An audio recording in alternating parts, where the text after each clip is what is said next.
Sanctifying grace. What is it and how does it save us? Sanctifying grace is the grace that God infuses in our soul in order to make us partakers of His divine nature. Now, what does that mean? In St. John the Evangelist's first epistle, he says that God has given us the ability to become His son or His sons. Now, what does that mean? In the human world, when we talk about adoption, we talk about a legal process in which a stranger becomes a part of the family. Now, before we can understand how this same type of adoption works in the divine realm, we first need to understand how it works here on earth. So, adoption is when a family who's not obligated at all to adopt the child, and the child who has no right to be adopted, provides a free gift to that child, and legally the courts of the United States or whatever country you're in recognize that this child is now a part of the family. And since that child is a part of the family, they now have access to the inheritance of that family as well, if the family desires to leave an inheritance. Now, there's a few differences between human adoption and divine adoption. The first main difference is even though the child is legally a part of the family now, they are not true flesh and true blood of the original parents. The parents did not input their own nature into that child. So in the human realm of adoption, that child is legally a part of the family, but it doesn't share in the same nature and blood relation as a natural child.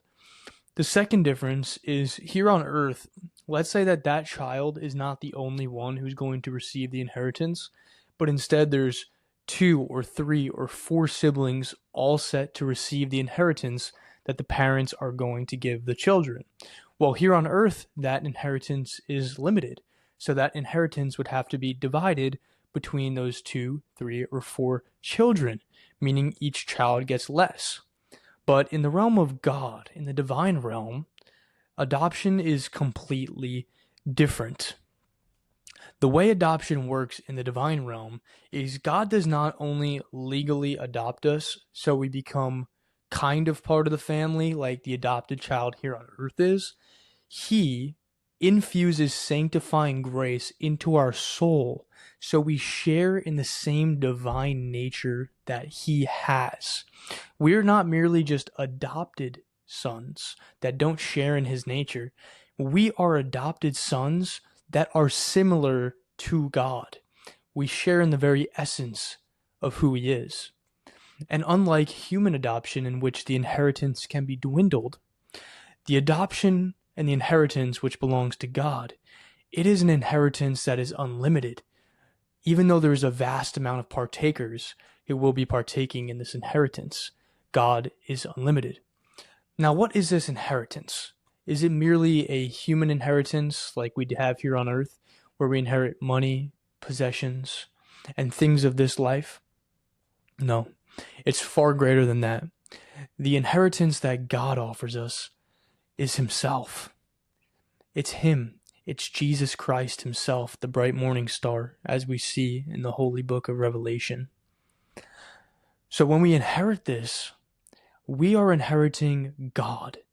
And along with God, we also receive His external qualities, like glory, like honor, like dominion, like authority. So what does all this mean? It means that sanctifying grace is what takes you from a stranger and turns you into a son of the living God that shares in His very divine nature. Now, if God, who is the essence of all good, puts sanctifying grace into your soul, that is how you are able to be pleasing to Him, because He sees Himself in you. Now, what does all this mean? It means that once we receive sanctifying grace and we're cleansed of our mortal and our venial sins, and now we're in a state of grace, we can actually earn a higher degree of glory by doing good works. Not all saints in heaven are equal. For example, A saint who barely got saved, like the thief on the cross, may not be, or probably won't be, as high in degree of glory as someone, for example, like Padre Pios or Saint Paisios, right? These saints have merited a higher degree of glory because they're already in the state of grace. Now, it is impossible to merit a higher degree of glory if you are separated from God's grace, if you are living in a state of sin, unconfessed sin that has not been absolved. It is impossible for you to merit any higher degree of glory. Now, if you'll think back to John, St. John, the 15th chapter, where Jesus is saying, I am the true vine, and you are the branches. Unless you remain in me, and my words remain in you, you can do nothing.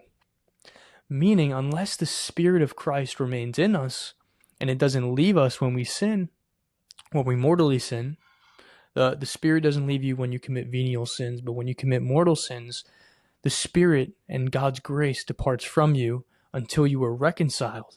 And then you are reinfused with those virtues and reinfused with that grace. But unless we are in that state of grace, all of our deeds are like filthy rags to God, and they deserve no reward.